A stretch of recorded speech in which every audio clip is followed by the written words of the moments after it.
Di dalam tajuk elektronik, kita akan belajar osiloskop sinar katod. Osiloskop sinar katod boleh dibahagi pada dua, iaitu pancaran termayan dan juga sinar katod. Kita akan mempelajari pancaran termayan dahulu. Setiap permukaan logam mempunyai banyak elektron-elektron yang bebas. Di suhu bilik, elektron bebas ini terikat pada permukaan logam kerana tidak mempunyai tenaga kinetik yang cukup untuk membebaskan diri. Sebaik saja logam dipanaskan, elektron bebas ini mendapat tenaga kinetik yang cukup untuk membebaskan diri, kerana apabila suhu bertambah, tenaga kinetik juga akan bertambah. Jadi elektron dapat dibebaskan dari permukaan logam. Proses ini dikenali sebagai pancaran termayan.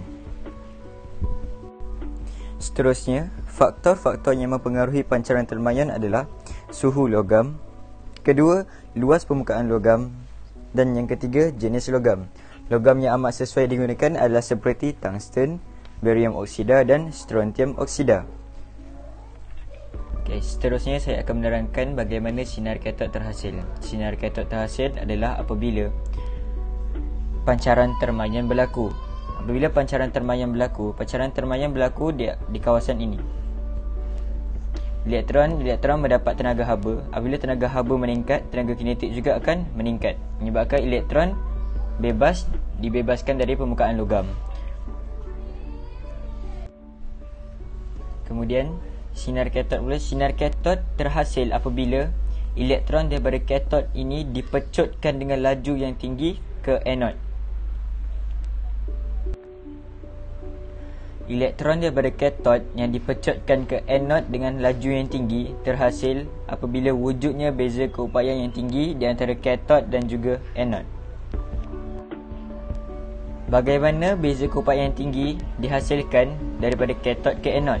Dengan cara apabila katod dengan anod disambungkan kepada bekalan voltan tinggi, iaitu VLT, iaitu voltan lampau tinggi. Voltan lampau tinggi yang disambungkan ke katod dan juga anod menghasilkan suatu medan elektrik yang sangat kuat, di mana dia akan dapat memecutkan elektron daripada katod ke anod dengan laju yang tinggi.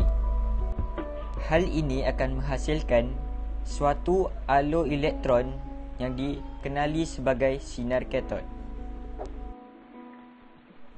Satu alur elektron yang dikenali sebagai sinar katod akan menghentam skrin pendaflor yang akan menghasilkan tumpuk cahaya kerana tenaga kinetik elektron bertukar kepada tenaga cahaya. Sekarang Eisman akan terangkan tentang prinsip kerja osiloskop sinar katod.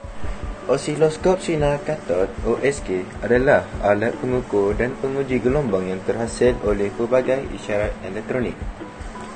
Tiga bahagian utama yang terdapat pada OSK adalah senapang elektron, sistem pemosongan, skrin pendaflor. Senapang elektron, filamen pemanas yang memanaskan katod. Katod memancarkan elektron. Grid kawalan mengawal bilangan elektron. Anod memfokus menumpukan alur elektron pada skrin. Anod memecutkan alur elektron. Sistem pemesongan. Plat Y berfungsi bagi mengawal pesongan elektron secara menegak, iaitu ke atas atau ke bawah. Plat X berfungsi bagi mengawal pesongan elektron secara mengufuk, iaitu ke kiri atau ke kanan. Skrin pendaflor.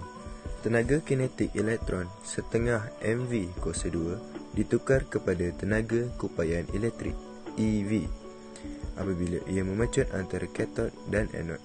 Seterusnya bertukar kepada tenaga cahaya dan haba apabila elektron menghentam skrin. Oleh itu, hal laju maksimum elektron dapat dikira. Sekarang, mari kita lihat bagaimana OSK berfungsi sebagai pengukur voltmeter AU, AT dan penyukat selamasa singkat.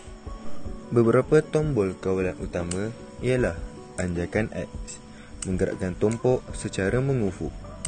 Anjakan Y, menggerakkan tumpuk secara mencancang. Input Y, dua terminal yang dipasang dengan beza keupayaan menghasilkan tumpuk secara tegak. Skala ganda unit volt per sentimeter. Kawalan dasar masa. Tumpuk elektron bergerak merentasi skrin. skala gandaan unit saat per sentimeter. Fungsi pertama ialah mengukur beza keupayaan arus terus. Sebagai contoh, voltan arus terus diraraskan pada 2 volt tetapi dasar masa dimatikan.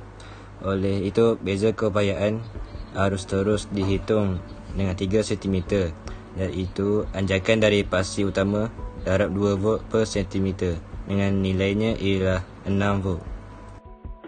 Sejak ini menunjukkan voltan arus terus dibekalkan dan dasar masa dihidupkan. Satu garis mengukur akan terhasil. Fungsi kedua ialah mengukur beza keupayaan arus ulang-alik. Apabila voltan arus ulang-alik dihidupkan, gelombang bentuk sinusoidal terbentuk. Start puncak ke puncak boleh dikira dengan mendarabkan gandaan input Y dengan nilai H di antara dua puncak yang positif dan negatif. Jadi voltan puncak nilainya adalah separuh dari nilai voltan puncak ke puncak. Fungsi ketiga ialah menyukat sela masa yang singkat. Mengukur sela masa yang singkat iaitu mengukur frekuensi suatu beza keupayaan AU. Jarak dia dalam unit sentimeter ialah selang masa antara dua bunyi tepukan yang dihasilkan. Oleh itu, selang masa tersebut dikira dengan D darab 0.05 saat.